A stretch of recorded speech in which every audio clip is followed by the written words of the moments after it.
that are involved in any immune response that we have. We said, basically, either a lymphoid or a myeloid. Look at the lymphoid here, can be a B cell. But those B cells never ever going to stay as a B cell. What do they do? In general, they're going to grow up to have something called differentiated type of cell. So if you look over here, I don't know if you can see it, but those cells, where is the marker? Those cells right here, we call them progenitor. You know what the progenitor word means? It simply means the father or precursor that's going to grow farther. حيصير بيها؟ حيصير بيها two types of cell. This is the most important one, plasma cell. Why do we call it plasma cell? Why do we call it plasma cell? Because it's the main cell that we see it in the plasma. That's one. And two, the most important part, they're going to be the factory that's going to generate an important molecule. We call it antibody. Thank you. So I'm going to put right here a shape like Y. What is that Y shape? Antibody. How many types of antibodies do we have? 5. What are they? IgG, IgM, IgA, IgD. You don't need the lecture anymore. I should go on, because you know them. I'm glad to hear. Now, each one of those immunoglobulins is going to be specific for something, right? But those antibodies, what is their main function? Why do we have them? Who can tell me what do they do? Someone new, yes?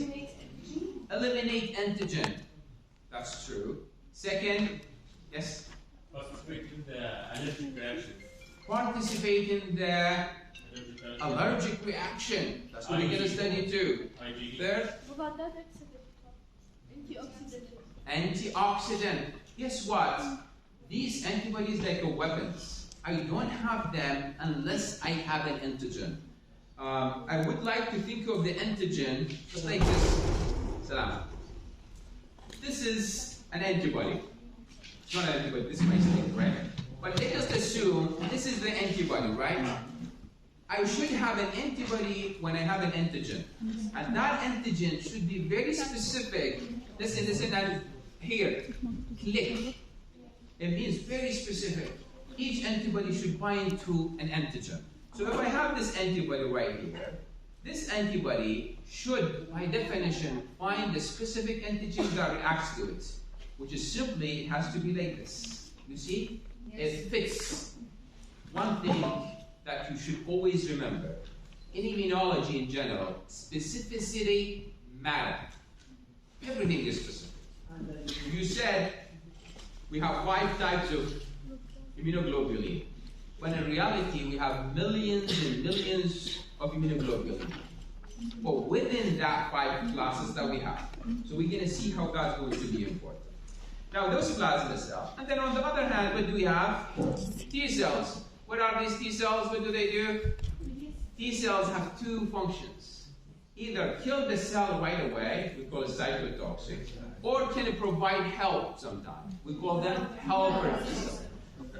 If you pay attention right here, I don't know if you can see it, maybe on the TV you can see it before we get there. You can see the T cells, oh, they're not working. The TVs are not working? No. Why? Can you tell them on yeah, it's very important.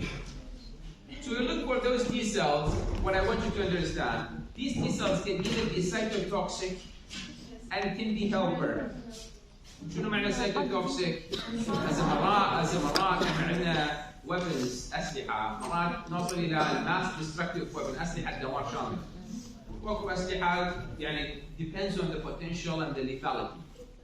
Cytotoxic T cell is the highest cytotoxic weapon. أقوى جهاز أقوى سلاح ممكن ينتج الجهاز المناعي هو السايتوتوكسيك T cell. واحدة من الطالبات قالت شوية احكي عربي فبدي أحاول ولو عربي doesn't fit very well but I'm trying.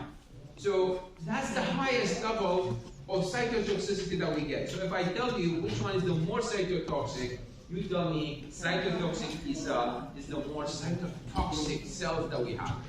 Second in line, what do we have? Not the L, but in terms of cytotoxicity, I have the antibody. سؤال بعد الهيلبر شنو وظيفته؟